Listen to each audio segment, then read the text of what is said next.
Buonasera Giovanni Leoni, vicepresidente dell'Ordine dei Medici, grazie per essere con noi questa sera. Buonasera a voi, grazie per l'invito. Allora, come commenta? Qual è il commento, la riflessione che vogliamo fare di fronte a queste immagini, no? di questi rave, di queste feste? Non soltanto in Italia, abbiamo visto che anche in Spagna adesso c'è un cluster, tantissimi ragazzi che sono stati contagiati in un raduno sempre di ex studenti. Che riflessione dobbiamo fare? Dobbiamo fare educazione sanitaria sempre in maniera più pressante. Dobbiamo alla fine dare la possibilità di andare nelle discoteche normali con il Covid Pass e tutte quante le procedure, perché almeno quelle sono situazioni controllate.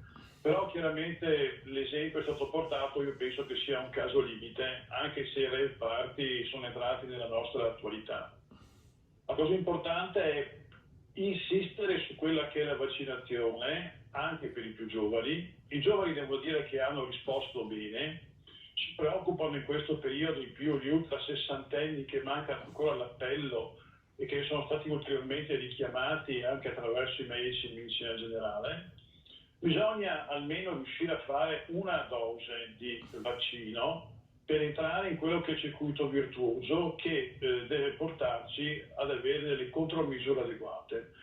Il virus è un virus mutante, ce ne siamo ben accorti con le varie varianti inglesi, Delta, adesso anche la Delta Plus, e il mondo è un mondo globalizzato in cui la gente gira, va negli aerei, si muove, e anche il virus viaggia. E quindi abbiamo necessità in questo momento estivo, prima di quello che sarà l'evoluzione invernale, in cui dovremo arrivare tutti quanti perfettamente preparati, perché non si ripetano più le problematiche della seconda ma la terza ondata, che è stata addirittura ben peggiore, diciamo, della prima. Questo è il messaggio che devo, diciamo, lanciare, quello di accettare quella che è una vaccinazione gratuita, di massa, controllata, in cui ci sono state delle problematiche dovute anche all'evoluzione di quelle che sono state le reazioni al vaccino, che parte anche da una selezione di 70 procedure vaccinali ipotizzate, di cui adesso noi abbiamo 4 valevoli qui con l'EMA in Europa, e dobbiamo sfruttarle.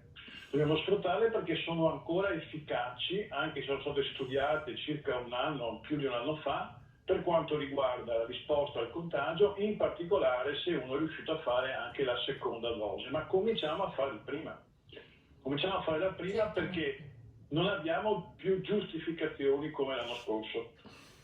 Ecco, lei parlava ovviamente di questa fetta importante che in questo momento preoccupa molto, di over 60, no? di persone che ancora non hanno fatto nemmeno la prima dose. Come si fa per raggiungere e convincere tutta questa fetta di popolazione importante che ancora non ha deciso, evidentemente non è convinta di vaccinarsi, e soprattutto il ruolo del medico di base, no? In questo contesto è un ruolo importante. Sì, il medico di medicina generale è un professionista che ha un rapporto diretto da lungo tempo, 5, 10, 15 anni, sono i professionisti che sono più fideistici alla fine, affezionati a quelli che sono... Ecco, mi diceva Andrea Ferrigno, sono quasi 3 milioni gli over 60 che ancora non sono stati vaccinati. Devono essere richiamati, ricercati uno per uno, sia le comunicazioni, diciamo, formali via lettera, sia anche semplicemente con gli appuntamenti telefonici. Ma un medico di base può fare questo, per esempio? Il medico di base lo fa già, perché ha già, diciamo, l'elenco dei suoi pazienti per quanto riguarda le vaccinazioni. Naturalmente deve esserci un'integrazione ASL per ASL, perché si evitino sovrapposizioni, e i medici in medicina generale si è fornito l'elenco dei pazienti vaccinati e da vaccinare in maniera progressiva, in maniera da poter attuare anche attraverso le medicine integrate, le segreterie, quelli che sono i contatti che devono essere in sinergia naturalmente con i centri hub per le vaccinazioni, perché gli ultra sessantenni sono una fetta di popolazione estremamente importante, perché sono a rischio di contagio e a sviluppo di malattia, con anche situazioni anche sicuramente gravi. Insomma, è necessaria un'organizzazione capillare, dove evidentemente il ruolo del medico di base è fondamentale. Le volevo chiedere come è andata la vaccinazione la campagna vaccinale organizzata negli studi dei medici di base, è una cosa che ha funzionato? Ha funzionato dove c'è stata una sinergia, nel senso che ci deve essere una fornitura adeguata per quanto riguarda i vaccini ai medici in generale. Poi dove questo è venuto ci sono state delle campagne anche extra orari ovviamente, tipo il sabato o la domenica, dove sono state organizzate delle vaccinazioni in più. Naturalmente deve essere correlata anche con quelli che sono i vaccinandi che scelgono di andare a vaccinare negli hub o gli open day. Su questa corsa al vaccino naturalmente bisogna avere una sinergia tra le due istituzioni, altrimenti qualcuno viene controllato da una parte e poi ci vaccina dall'altra. Questo sicuramente è da evitare. Bisogna avere degli elenchi puliti per procedere alle vaccinazioni in maniera sinergica e non in raddoppio.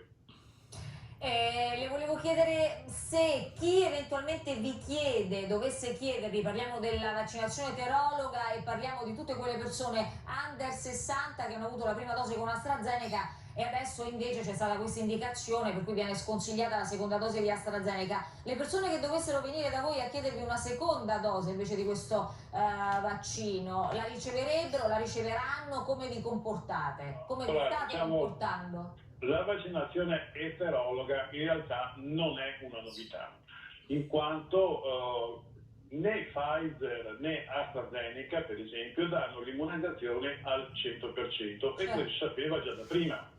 Quindi già 3-4 mesi fa sono partiti degli studi in Inghilterra in particolare, in cui si era già provato a fare un mix tra i vaccini per vedere se la risposta anticorpale aumentava e i dati sono stati confermati. Anche per l'epoca e per altri agenti infettivi la vaccinazione eterologa è stata utilizzata in passato. Chiaramente tutte le problematiche che hanno portato a dei indicazioni veramente drastiche, soprattutto per AstraZeneca e per le note procedure, ha causato un disorientamento per quanto riguarda la popolazione. Bisogna capire anche che la medicina va avanti per sperimentazioni e per evoluzioni. Ci sono i dati statistici, i vaccini in questo caso sono dimostrati assolutamente sicuri, ci possono essere delle reazioni collaterali come ci possono essere delle complicanze anche negli interventi chirurgici e nelle terapie, che devono essere chiaramente limitate al minor possibile. Su questo dobbiamo fare anche chiaramente una esperienza, però non si può negare come i vaccini, al netto di situazioni anche drammatiche che sono capitate, stanno tirando fuori da questa situazione pandemica moderna, che è una situazione inusitata, mai prevedibile, eppure ne stiamo venendo fuori grazie ai vaccini. Basta che la gente accetti di farsi vaccinare e continui a accettare anche questo incredibile sforzo gratuito che sta facendo il Servizio Sanitario Nazionale in Italia e anche all'estero, perché ricordo che è importante anche la vaccinazione nei paesi meno industrializzati, intendo Africa, America Latina, India, perché dobbiamo comunque avere una guarigione mondiale dalla pandemia. Certamente. Ci possono essere delle varianti che rientrano anche al terreno europeo o nordamericano. Ecco, mi scusi se insisto, però nel caso specifico della richiesta di una seconda dose con AstraZeneca da parte di un under 60, un medico di base come si comporta? Deve rispettare quelle che sono le indicazioni per quanto riguarda le problematiche specifiche paziente per paziente. Adesso vengono consigliati anche dei mix, soprattutto per i fatti che sono capitati recentemente. La ringrazio. Quindi le volevo un'altra domanda prima di salutarla, professore. Una terza dose, secondo lei, sarà inevitabile di vaccino? Parliamo ovviamente settembre-ottobre, parliamo ovviamente dell'arrivo dell'autunno, con l'arrivo dell'autunno. Guardi, è un oggetto in dibattimento. Sento delle persone estremamente più esperte di me, tipo la professoressa Viola, per esempio, che recentemente ha fatto una dichiarazione in cui evitava, diciamo, l'idea di una terza dose. Altre parti invece che la possono ipotizzare. Io direi, vediamo adesso qual è intanto la copertura immunitaria immunologica adeguata per quanto riguarda i mesi a chi è stato già vaccinato. Per esempio per gli operatori sanitari, che sono quelli più controllati, tamponati e possono vedere anche come l'evoluzione del loro tasso anticorpale. Tra 9 mesi, da quelli che sono stati vaccinati per la prima volta, quindi parliamo di gennaio e febbraio, potremo avere dei campioni volendo, oltre agli studi scientifici naturalmente adeguati, se serve o meno un'altra dose o no. Però è una situazione ancora sotto studio. Ecco professore, questa è l'ultima domanda, poi davvero la devo salutare, c'è una percentuale molto alta di suoi colleghi, no? di medici, di operatori sanitari che non si è vaccinata. Sì, e non si è vaccinata, è una sconfitta etica per quanto riguarda la nostra professione. E la percentuale fortunatamente è ridotta, ma c'è, e adesso è stato fatto un decreto legge specifico tramutato anche in legge dello Stato che determina anche la sospensione per quanto riguarda il sanitario che non si è vaccinato e quindi ha una possibilità di essere un agente infettivo per quanto riguarda i pazienti. Noi abbiamo fornito gli elenchi di tutti quanti i sanitari alle ASL. Le ASL ce li rinvieranno dopo aver incrociato i dati e a quel punto, se ci saranno elenchi di medici che non sono vaccinati, scatterà automaticamente la sospensione da parte della legge dello Stato in automatico e noi prenderemo nota e lo comunicheremo e lo noteremo nel nostro elenco, diciamo, degli iscritti degli ordini che questi sanitari sono sospesi dall'esercizio professionale. Grazie, davvero, grazie professore Giovanni Leoni per essere stato con noi questa sera.